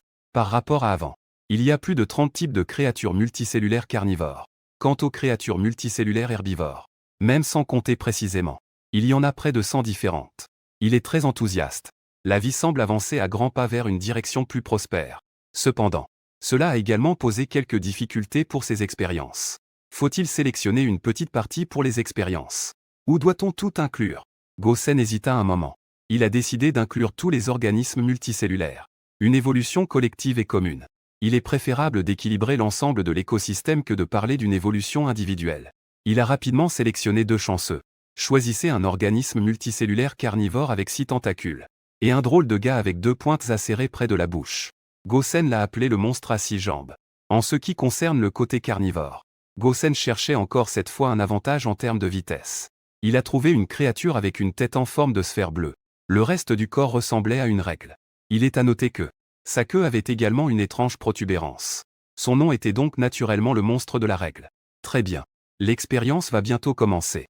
Si tout se passe bien, Gosen réprimera son excitation. L'opération a commencé. Ses idées étaient exactement les mêmes que la dernière fois. Il s'agissait d'utiliser une mentalité de perturbation, pour que les deux parties commencent à ressentir une crise. Ensuite, chacun recommença à évoluer de manière folle. Cependant, Gosen ne s'attendait pas à ce que il allait rapidement rencontrer un incident. Le monstre règle droite a nagé vers un rassemblement de petits rouges sous son contrôle. Après avoir provoqué un peu, quand les petites rouges se sont approchées, juste au moment où il s'apprêtait à s'en aller, sa queue cligna soudainement toute seule. Gosen comprit enfin. Ce groupe de petites rouges semblait comme paralysé. Elles restèrent complètement immobiles. Oh merde! Gosen n'avait pas encore eu le temps de réagir. Les autres petites rouges qui s'étaient approchées commencèrent à déchirer le corps de celle qui semblait paralysée, et Gosen regarda le monstre en forme de règle. Contrôlant cela, il se rapprocha encore de quelques petites rouges. Juste au moment où il allait être attrapé, sa queue cligna à nouveau. Et ces petites rouges restèrent à nouveau immobiles comme paralysées. Cette fois-ci, Gosen commence à comprendre que la queue du monstre en forme de règle se déchargeait automatiquement en cas de crise. Quand cela a-t-il évolué? L'idée d'être chargé électriquement. Cela n'a absolument aucun sens, n'est-ce pas? Il a de nouveau regardé les petits vers, examinant attentivement chaque espèce. Après avoir fait le tour, il a découvert quelque chose d'incroyable. Ces créatures semblent avoir évolué avec toutes sortes de caractéristiques impressionnantes. Celles qui se cachent dans les algues utilisent un camouflage. Celles qui ont développé des flagelles pour augmenter leur vitesse. Il y a aussi des gars avec une apparence extrêmement dure qui se battent durement avec les petits rouges. En regardant de plus près la colonie de petits rouges, il a même découvert l'existence d'un gars dont presque tout le corps était couvert de crocs. Gosen a regardé cela. Il a soudainement réalisé qu'il semblait ne plus vouloir faire autant de choses. Bien qu'il ne soit pas intervenu, ces créatures avaient déjà évolué si rapidement que cela dépassait largement son imagination. Auparavant, lorsqu'ils évoluaient d'organismes unicellulaires à des créatures multicellulaires, elles avaient encore des caractéristiques simples et répétitives. Elles semblaient être des organismes très simples. Une fois devenues des créatures multicellulaires, mais a plutôt entraîné une explosion évolutive. De plus, ils se dirigent vers des formes plus complexes et évoluent dans des directions plus pratiques. Gosen réfléchit un moment. Il décida de ne plus faire d'expérience pour favoriser l'évolution. Au lieu de cela, il choisit une autre voie, pour augmenter leur nombre de population, pour l'élargir davantage. Ces créatures multicellulaires ne prospéraient que dans le lac salé. Ce n'était absolument pas suffisant. La superficie totale de l'océan sur la sphère de Gosen est cependant des dizaines de milliers de fois plus grande que ce lac salé. La naissance de la vie. L'évolution d'un petit groupe ne suffisait absolument pas. Ce n'est qu'en élargissant continuellement le groupe qu'on peut favoriser l'évolution de ces petites vies. Gosen était déterminé. Il commença à sélectionner soigneusement les espèces de ces petites créatures et à rechercher de nouveaux habitats. Sa sphère avait une superficie exceptionnellement vaste. De plus, l'océan occupait une proportion considérable. S'appuyant sur ces organismes multicellulaires qui vivent généralement près du bord de mer, Gosen en a d'abord placé une partie près du rivage non loin de là. Il a observé pendant un moment. La différence de hauteur des vagues ici n'est pas très marquée. Il ne devrait pas y avoir de tsunami ou quelque chose de ce genre. Gosen a commencé à transporter. Une fois que les organismes de cette région auront proliféré, il déplacera encore une partie vers un autre endroit.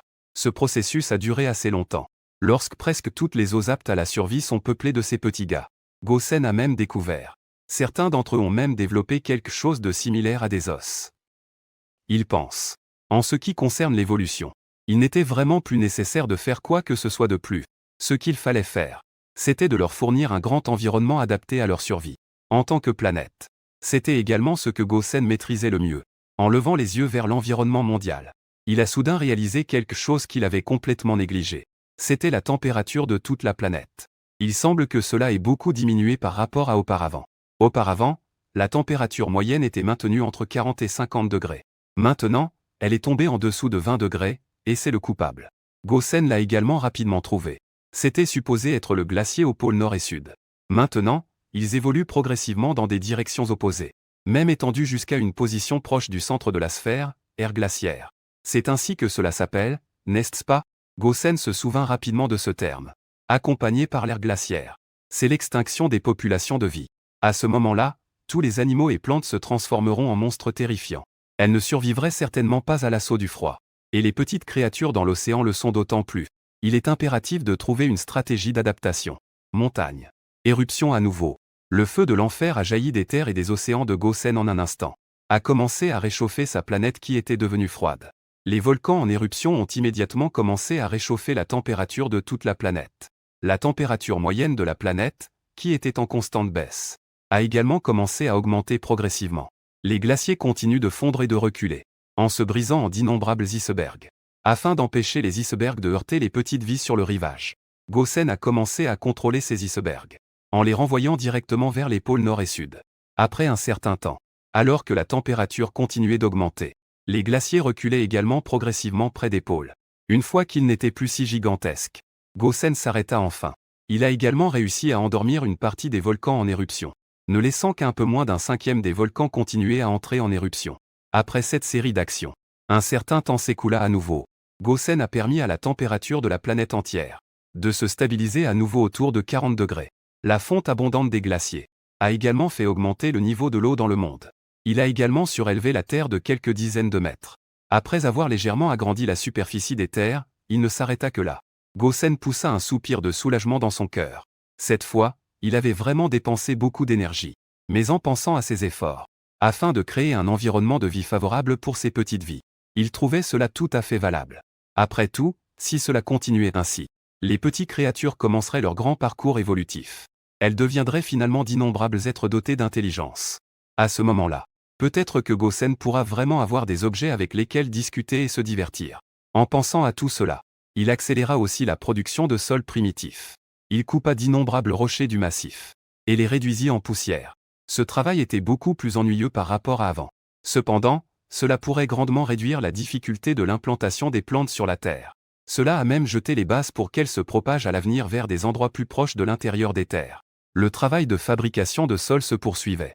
Gosen regarda la lointaine planète mer verte. Il découvrit quelque chose de très important. À cause de son statut de satellite, il tournait constamment autour de ce géant. Et il était verrouillé par ses. Cela causait également le fait qu'il n'avait pas la tristesse des 4 saisons. La température sur la sphère prouvait cela aussi. Ce n'était pas comme sur Terre, où il y avait des variations saisonnières dans les zones tempérées. Cela allait sans aucun doute forcer les populations de plantes et d'organismes sur lui à accepter le destin d'avoir uniquement un été à l'avenir. En regardant la grande étoile rouge au loin derrière lui, Gosen était un peu mécontent maintenant. S'il pouvait tourner autour de cette étoile, il ne s'inquiéterait pas pour de telles choses. Il ne craindrait pas non plus l'arrivée d'une ère glaciaire. Il n'aurait pas à compter sur les éruptions volcaniques pour maintenir la température. Parce que cette planète mère, il recevait même peu de lumière. Une idée dangereuse et audacieuse surgit soudainement dans son esprit. Il doit se débarrasser de ce gars, se libérer du rôle de satellite, devenir une planète. Comment? Gosen le sait en réalité très bien. Cette chose, si elle se produisait dans des conditions normales, serait absolument impossible à réaliser. Après s'être débarrassé de la forte gravité de la planète mère, il faudrait également ajuster l'orbite de rotation autour de l'étoile. Pour s'assurer de ne pas être attiré par la gravité de l'étoile, tout cela, rien qu'à y penser, cela semble vraiment trop audacieux. Gosen trouve cela aussi difficile à tolérer. Ce qu'il veut, c'est un monde semblable à la Terre. Au lieu de passer d'innombrables jours d'été à tourner autour de cette grosse boule verte. Cette idée dangereuse de Gosen grandissait lentement dans son esprit. Même s'il continuait à réduire les rochers en sable, il ne pouvait pas empêcher cette pensée de continuer à gonfler. Je ne travaillerai plus. Après avoir tourné autour de la planète mère indéfiniment, Gosen ne pouvait plus se contenir. En tant que citoyen de seconde classe dans tout le système stellaire, ces jours-là sont vraiment trop étouffants. Surtout qu'il ne peut faire face à la planète mère que d'un côté. Rien que d'y penser, cela fait mal. Gosen pense que ce n'est qu'en étant à égalité avec la planète mère qu'il pourra alors libérer sa colère. Si possible, pourquoi ne pas essayer d'abord? Même s'il n'y a qu'une chance sur 1 million. Gosen pensait cela, se préparant à affronter la planète mère. Ce qu'il devait faire, c'était d'utiliser cette force mentale presque omnipotente pour progressivement se libérer de l'attraction de la planète mère. Gosen avait déjà remarqué un fait. C'est que même s'il ne le voulait pas, il y a une force semblable à un aimant sur l'orbite de rotation, forçant à devoir tourner autour de la planète mère sur une orbite irrégulière. Pendant tout ce temps, Gosen, il a toujours été accommodant. Il n'a pas considéré cela comme important. Après tout, il ne pensait pas que c'était une mauvaise chose auparavant. Mais maintenant, il n'est plus d'accord.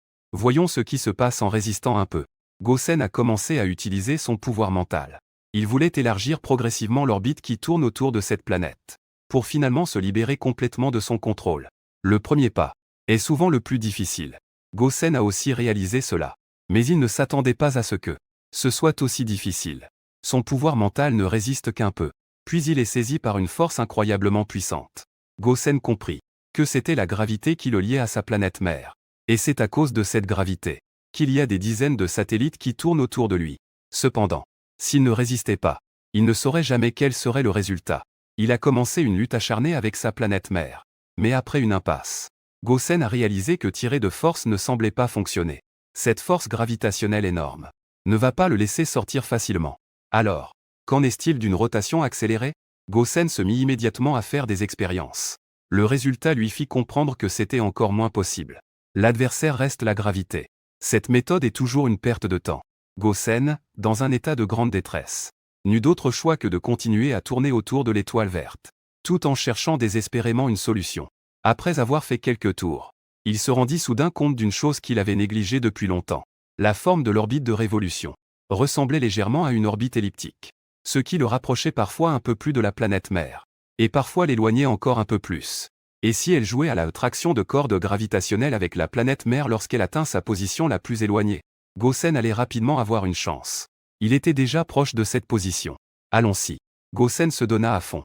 En même temps, cette force puissante recommença à lutter avec lui. Cependant, après que Gosen ait tenu moins d'un instant, cette méthode a été facilement contrecarrée par la puissance de la planète mère. Il ne peut toujours pas défier son puissant adversaire. Maudit soit-il. Que devrais-je faire? Gosen était un peu anxieux. Tant que c'est tiré de force vers l'extérieur. Même si je suis à une position relativement éloignée de la gravité, cela reste impossible. Pour apaiser ses émotions, il détourna son regard. Il commença à malaxer le sable à nouveau. Les énormes pierres étaient maltraitées. Elles se désagrégeaient peu à peu. Gosen réfléchissait à une stratégie. Il était aussi un peu distrait. Quand il se rendit compte, il découvrit qu'il avait en fait façonné deux boules de pierre, une grande et une petite. Suis-je en train de perdre le nord? Gosen se moqua de lui-même intérieurement. En regardant les boules de pierre, il s'apprêtait à les écraser. Soudain, il ressentit. Cela pourrait aussi permettre de simuler de manière intuitive lui-même et la planète mère. Sous le contrôle de Gosen, de petites sphères de pierre comme des billes ont progressivement commencé à tourner autour de la grosse sphère de pierre de la taille d'un ballon de gymnastique. Bientôt, bien sûr, Gosen a également simulé avec précision la forme de l'orbite. Tirer vers l'extérieur ne fonctionnera certainement pas. Que devrions-nous faire alors? Gosen regardait les deux sphères de pierre. Soudain, il eut une nouvelle idée. Gosen était un peu excité. Il avait trouvé un point de rupture. Il est impatient de commencer à mettre en pratique cette idée. Bientôt, il s'est de nouveau déplacé au point le plus éloigné de la planète mère. Cette fois, il n'a pas tiré brusquement vers l'extérieur. Au contraire, il a suivi la direction de l'orbite. Il a incliné un léger angle en utilisant sa force mentale. Gosen a découvert qu'il n'a presque rencontré aucune résistance cette fois. Il a en fait déplacé une grande distance vers l'avant en diagonale. Une chose si simple. Il avait en fait souffert pendant une demi-journée. Après avoir tracé une courbe de cette manière, il y a eu quelques déviations dans l'orbite de Gosen autour de la planète mère. Il ne fallut pas longtemps avant qu'il soit heureux. Il a de nouveau découvert qu'il était à nouveau lié par cette puissante force gravitationnelle. Cependant, il était réconforté par le fait que l'orbite avait déjà déplacé une grande distance vers l'extérieur. Ça marchera. Gosen était impatient d'essayer. Il savait aussi que cette première étape de l'essai était réussie. Maintenant, il fallait s'arrêter un moment. Ensuite, il y avait encore beaucoup de choses à considérer. Par exemple, ses frères et sœurs, et les 50 ou 60 satellites qui tournaient autour de leur planète mère avec lui. Au cas où, par inadvertance, lors d'un déplacement, il entrerait en collision avec l'un d'eux. Ce serait une catastrophe pour ses petites vies lui-même. Un autre point à considérer est la distance de sécurité entre lui et cette étoile. S'il s'approche trop, il serait alors verrouillé par la marée comme c'est le cas maintenant. Et il serait également brûlé par cette vague de chaleur impitoyable. S'il s'éloigne trop, la neige glaciale impitoyable le recouvrirait complètement. Ces deux points doivent être pris en compte ensemble. Peu importe quel point est suffisamment mortel. Cependant, il réfléchit un moment. Il pense qu'il est plus approprié de d'abord se déplacer à une distance un peu plus éloignée de l'étoile. Après tout, du côté de la planète mère, la température en raison de l'ensoleillement est en fait assez élevée. Si c'est un peu plus loin, ce serait en fait mieux. Gosen a commencé à examiner attentivement la position spécifique dans le système planétaire où il se trouve actuellement. Il avait été trop préoccupé par le système de vie sur son propre sphère. Il n'avait même jamais vraiment regardé l'état général de ce système planétaire. Cette immense planète gazeuse verte devant lui possède d'anneaux stellaires incroyablement magnifiques. Gosen a soigneusement comparé et estimé qu'elle est probablement plusieurs centaines de fois plus grande que la sienne. Pas étonnant que la gravité soit si forte qu'elle en soit écrasante. Parmi les 50 ou 60 satellites de la planète mère, Gosen est le plus grand de tous. Cependant, il ne peut pas mesurer exactement combien il est grand. Quant aux autres satellites, ceux qui sont également en forme de sphère, il n'y en a que 7. Les autres, Gaussen voudrait même les appeler des astéroïdes. S'ils ne tournaient pas tous autour de la planète mère, il ne voudrait même pas considérer ces pauvres petites créatures comme des semblables. Parmi tous les satellites, la position de Gaussen est relativement au centre, un peu vers l'extérieur. Et la plupart des petites lunes sont situées entre les anneaux stellaires. Parmi les satellites sphériques, il y a aussi 2 plus petits qui se trouvent également à proximité. Sur le chemin où Gaussen souhaite s'échapper vers l'extérieur, il y a 4 satellites sphériques et 11 petits satellites. Cela signifie donc que, s'il veut s'échapper d'ici sans dommage, il doit tenir compte des orbites de ces 15 satellites. Il doit absolument éviter de s'approcher trop près d'eux. En même temps, un autre point auquel il doit faire attention, c'est de décider à quelle distance orbiter autour de l'étoile. En regardant cela de cette manière, ce voyage d'évasion, les choses à faire deviennent extrêmement complexes. Cela pourrait également prendre beaucoup de temps. Cependant, Gaussen n'a pas de manque de temps. Pendant le processus d'évasion, les vies à l'intérieur de la sphère vont également évoluer lentement. Il a déjà accompli tout ce qu'il devait faire. Il a ajouté tant de couches de protection à leur nid de vie. Le reste dépend de la magie du temps. Par conséquent, Gaussen peut consacrer toute son énergie à la question de savoir comment devenir une planète indépendante. Alors que Gaussen orbite autour de la planète mère, il observe continuellement les orbites des 3 satellites les plus proches de lui. Il pense que s'il veut passer à travers leurs orbites, il doit faire attention au timing. Selon les expériences précédentes, il ne peut pas se déplacer vers le haut ou vers le bas. Ainsi, il ne peut pas utiliser l'espace. Éviter ces petites créatures ennuyeuses depuis les positions supérieures et inférieures. Il ne peut que calculer leurs orbites et la distance de sécurité minimale. Puis rechercher une opportunité. Le satellite le plus proche de Gaussen est un satellite sphérique avec une apparence brunâtre. Elle est beaucoup plus petite par rapport à Gaussen. Et la vitesse de sa révolution est relativement lente. Il l'a observé attentivement. Quand il a fait 3 révolutions, cette chose n'a fait même pas un demi-tour. De plus, son orbite est également essentiellement dans 2 espaces superposés. L'éviter est tout simplement sans difficulté. Un peu plus loin, il y a un petit satellite. Sa vitesse est relativement élevée. À peu près comme lui. L'espace de l'orbite est également pratiquement équivalent au sien. Gaussen pense que cette chose est quand même assez dangereuse. Au cas où il s'approcherait trop, alors qu'elle risque vraiment d'être en danger. La 3e est également un petit satellite. L'espace diffère trop du sien. Cela ne constitue pratiquement aucune menace. Il semble que, à travers ces 3 lignes de verrouillage, il suffit d'étudier attentivement comment éviter le 2e satellite. Gaussen maintient sa révolution, tout en cherchant une route d'évasion. Il commence par la méthode de la dernière fois. Atteint le point éloigné de l'orbite de révolution de la planète mère. Commence à se déplacer constamment vers l'extérieur, tout en observant la position du satellite brun. Il franchit rapidement la première ligne de verrouillage. Ensuite, c'est la priorité absolue. Comment éviter cette petite lune dont la vitesse et l'orbite sont similaires à la sienne? Il ne peut pas s'approcher trop près. Il ne peut pas non plus se précipiter pour y aller immédiatement. Après tout, la vitesse de déplacement est beaucoup plus lente que celle de la révolution. De plus, en se déplaçant, il doit également tourner. Après avoir observé le petit satellite pendant un certain temps, Gaussen a soudain pensé à une idée audacieuse. Et si j'entrais dans son orbite de révolution, et que ma position soit parfaitement alignée avec la sienne? Devenir les 2 points les plus éloignés sur cette orbite elliptique. Gaussen a pris sa décision. Il a commencé à agir. Il réduisait constamment la distance avec l'orbite du petit satellite, en calculant quand ce petit serait à sa distance maximale, tout en gardant un œil sur le meilleur moment pour s'éloigner de l'orbite de sa planète d'origine. Après avoir tourné des centaines de fois, Gaussen a enfin saisi l'opportunité. Il a rapidement pris ses mesures. La sphère tournait lentement. S'est progressivement déplacée vers une orbite presque identique à celle de la petite lune. Et elle était complètement alignée avec elle. Gaussen avait terminé tout cela. Il a enfin poussé un soupir de soulagement. Il ne s'attendait pas à ce que cette 2e étape prenne autant de temps. Il n'avait pas le temps de se reposer. Au lieu de cela, il a commencé à calculer les obstacles sur sa route plus éloignée. La 3e. La 4e a mis un certain temps à passer. Gaussen a réalisé. Il ne restait enfin que 2 planètes sphériques devant lui. Cependant, à ce moment-là, il a soudain ressenti la chaleur et la lumière émise par l'étoile semblait beaucoup plus brûlante et désagréable qu'auparavant. La température de la sphère augmentait également de façon accélérée. Plus il se rapprochait de l'orbite la plus extérieure, plus on s'approche de l'étoile. Gaussen avait déjà anticipé cela. Il avait déjà pris les dispositions nécessaires. S'il n'y avait pas pensé, comment aurait-il pu passer à travers tant de barrières? Après de nombreuses épreuves, et après avoir pris beaucoup de temps, Gaussen a finalement progressivement atteint la position de l'orbite externe de la planète mère. Tant qu'il pouvait passer entre les deux satellites sphériques, il n'aurait aucune obstruction. Et il peut réfléchir au moment de se libérer complètement des contraintes de la planète mère. Et passer de l'identité